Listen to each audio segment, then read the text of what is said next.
When you unlock this way of being, everything will start to become easier for you. You won't have to work as hard. You will attract opportunities to you that align with your exact goals. Things that you just think about one time, they're just going to be presented to you. You'll start to be really lucky. People will want to do things for you, give things to you, give you opportunities, maybe give you actual money, maybe give you attention, or give you some kind of resource that's going to help you. And they may not even know why they're giving it to you. They may not even understand what it's for, but you will know. When you receive these things, they'll be exactly what you've been thinking about, exactly the missing link or the missing step to a plan that you have or a manifestation that you're currently working on.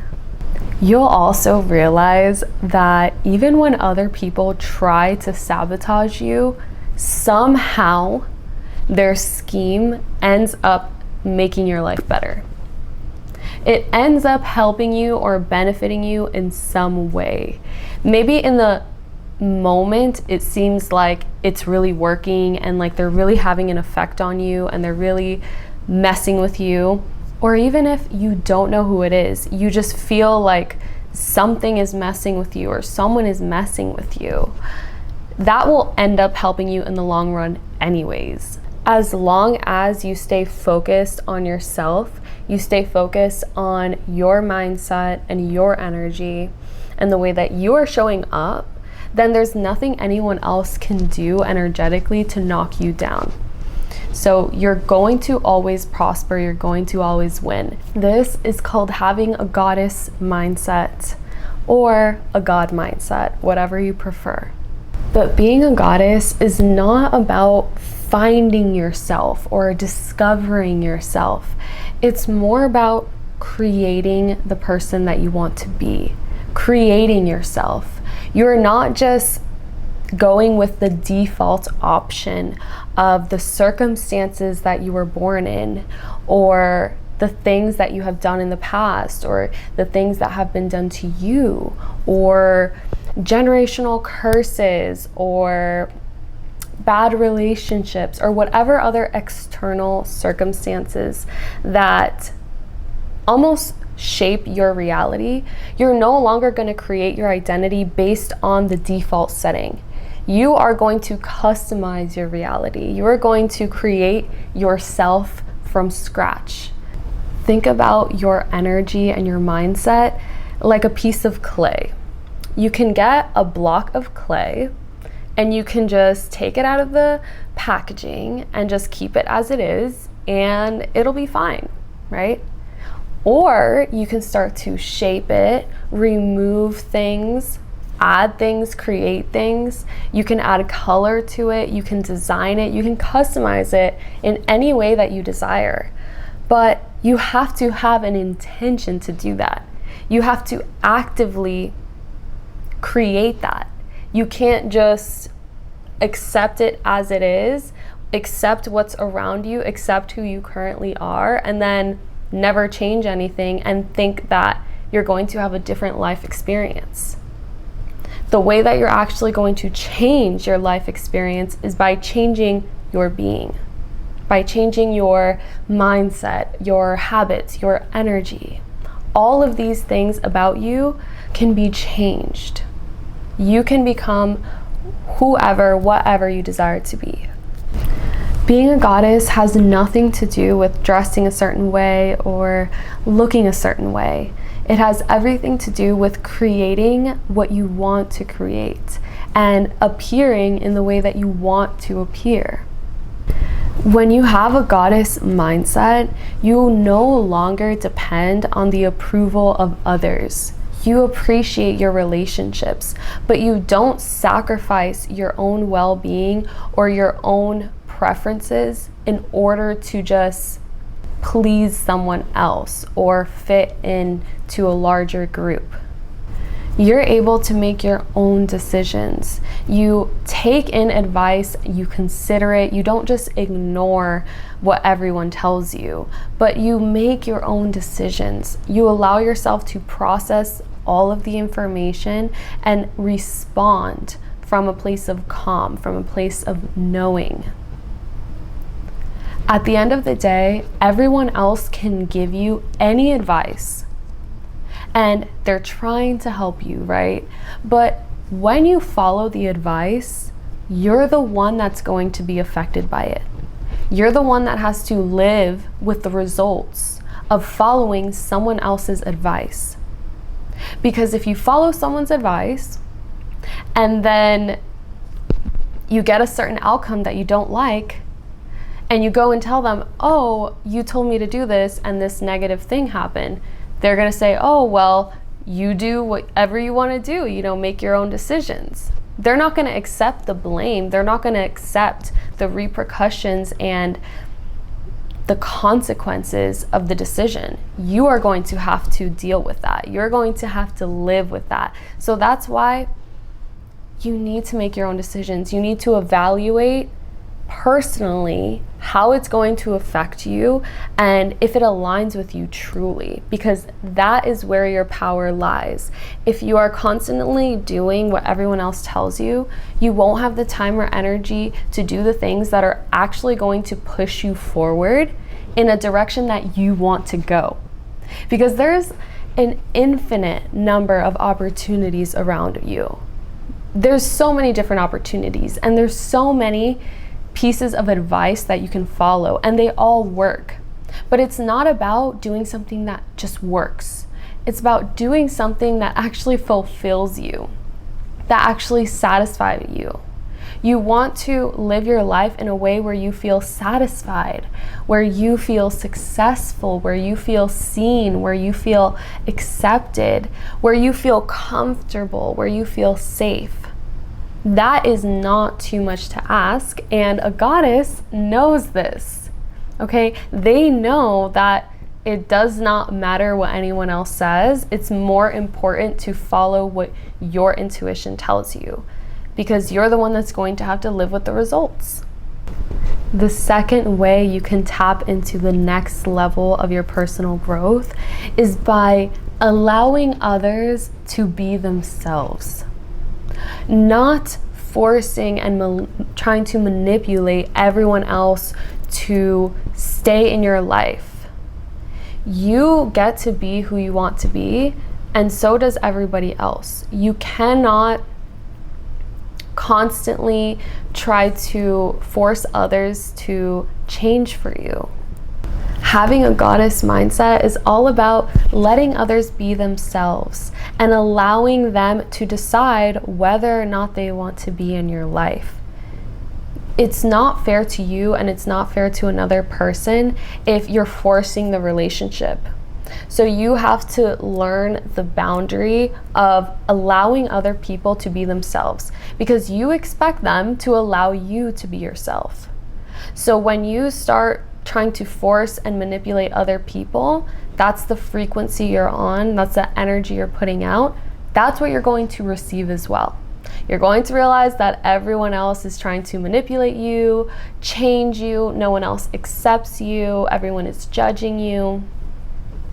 So in order for you to receive something different, you have to give something different. Number 3 is to not take it personally if someone else doesn't want to change for you. So you have certain boundaries in your life, and you have certain things that you're going to be available for. So if somebody else doesn't want to accommodate that, they don't want to be in your life, it's not worth it to change in order to stay in your life.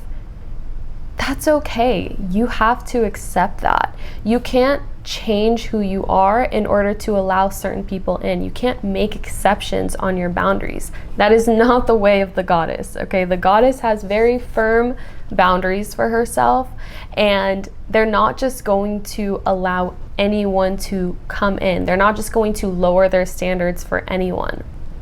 It's not personal. It's not a personal attack against you if someone else doesn't want to change for you, if they don't want to be in your life. The fourth way you're going to level up is by allowing yourself to have fun, even when you are in awkward situations, even when you're in undesirable circumstances. You're going to find any way to spin it in your favor. You're not just going to say, oh yeah, this is just what it is. No, you're going to take whatever the situation is and you're going to find a way to make it work in your favor. You are going to assign meaning to things. You're not just going to take the face value of what is happening. You are going to look deeper into every single circumstance and you are going to find the positive side. You're going to find the bright side. You're going to find how it works for you, how it's actually beneficial to you. A really silly example is some guys actually do this naturally. Obviously they do it in a kind of rude way, but like you've probably seen the scenario maybe in like the movies, or maybe this has happened to you in your real life, where a guy will be flirting with you and you reject them. And when you reject them, they're like, oh, well, you were ugly anyways. Oh, I wasn't interested anyways. Oh, you're not all that. So they probably don't know that they're doing this, or maybe they do, but they're alchemizing that. They're literally seeing the bright side. Like they're twisting the situation to work for them. Okay, so even though they were interested, you rejected them.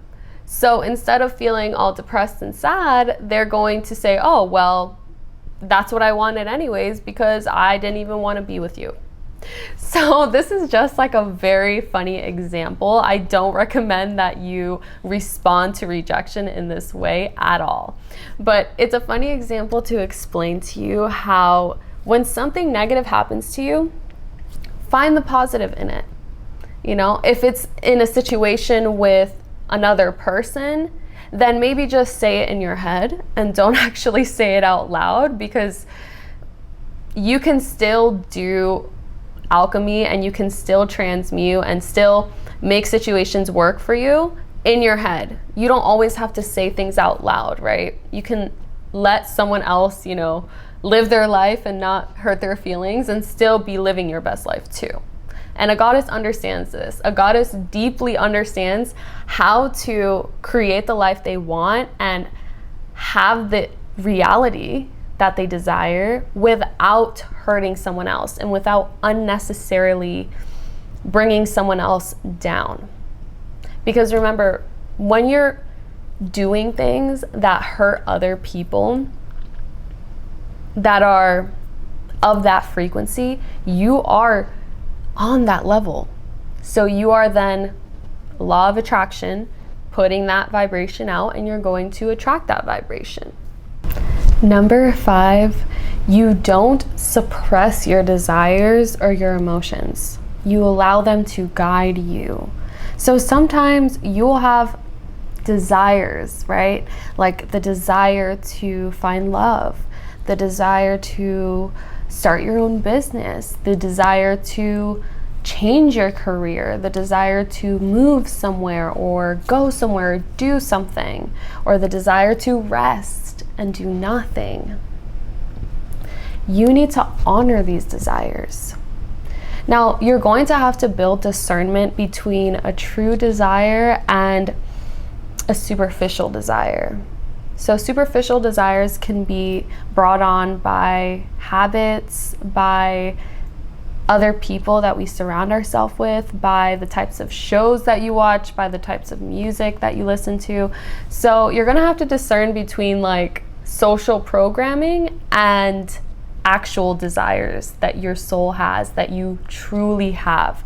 Desires that are true desires feel good now, feel good tomorrow, feel good yesterday, feel good a year from now, 2 years from now, 3 years from now. they don't contradict each other. Now remember, it's okay to change your mind and it's okay to have a lot of desires coming in at once, but you know what is a true desire and what is just distractions. And sometimes following these desires is going to require you to ignore reality, ignore some logic, and ignore some rules or some science, or, you know, you can't please everyone at the same time. So maybe your intuition tells you something, but your logic tells you another, but then your friend tells you something else, and then your parents tell you a completely different thing. How do you know which one is right? Well, you don't. You have to go with your intuition. And science doesn't always have all the information, right? Science advances every single day, and you will often have things that they were one way a year ago, and now new information has come out and things have changed. So what if the person was listening to the advice that they followed a year ago because science said so and they ignored their intuition? Well, now they're going to find out a year later, oh wait, I should have just done what I wanted to do because that ended up being the right option anyways. So you have to trust your intuition. And I know I've already said this in a previous point, but it really is important to follow your intuition and allow yourself to express how you feel. Allow yourself to follow your desires, to feel your emotions. Don't suppress them. And number 6, you are seeing things from a higher perspective. You are no longer reacting from your eyesight. You are responding from your mind sight. So you are seeing things from where you want to see them. This is about creating the world that you want to see, seeing the things that you want to see, creating the reality that you want to live in. That's the identity that you're responding from. You're not reacting just from what you see, just the default reactions to everything, right? You're looking deeper. You're looking for an alternative solution. You're looking for an alternative perspective that's going to serve you, something that's going to make you feel better instead of feeling worse. No one wants to feel worse. It's okay to feel pain, and it's okay to feel negative emotions and feel through them and process them. But once you're done processing, the objective is to feel better, right? So you can almost skip the process of even feeling bad in the first place simply from changing your perspective. So yeah, we can have things happen to us that make us feel horrible and then heal from it, or we can have the same thing happen to us and change our perspective, and so we don't see it as bad anymore. This is a tool for you to use to be able to have the life that you want to have, regardless of your circumstances, regardless of what's happening right now and the things that you're going through right now. There is a bigger picture, and you always have to consider that when you're trying to grow, when you're trying to level up, when you're trying to embody your divinity, embody your goddess energy, your God energy. You want to see things from a higher perspective. You sort of want to zoom out and think about it from the perspective of someone who didn't have your problems, or the perspective of you 10 years from now. Use your imagination, but always be responding from a bigger picture, from the perspective of someone who knows that everything is going to go exactly as planned. You already have all the tools you need, but if you want to work with me, all the links are in the description. I love you, and I'll see you in the next one. Bye. Mwah.